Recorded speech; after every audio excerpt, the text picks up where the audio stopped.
I don't want to leave this poor chimney that's on its last legs to be attacked by the mice. So we're going to use anti-rodent spray.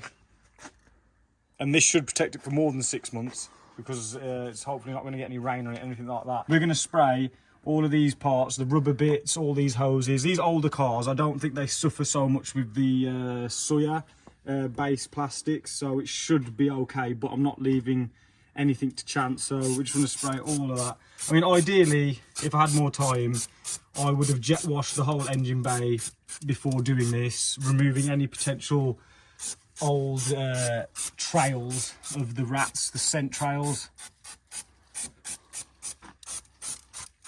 And you just want to get a nice even coating over all the stuff that you think Mr. and Mrs. Rattus will enjoy. It's so quick as well, isn't it? It's so quick, and the damage that a mouse or a rat could do in an engine bay is just shocking. You might have seen our other video that we did on this product. Yes.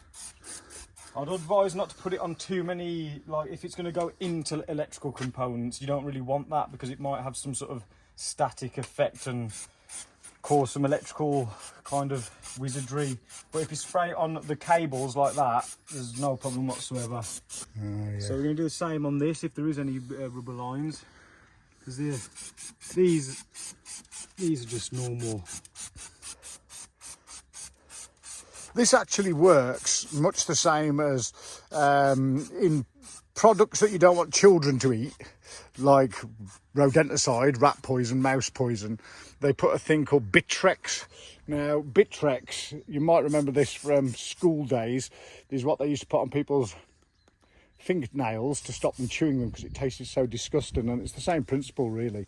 I don't think it is Bitrex that's in there as a product, but it's something very, very similar.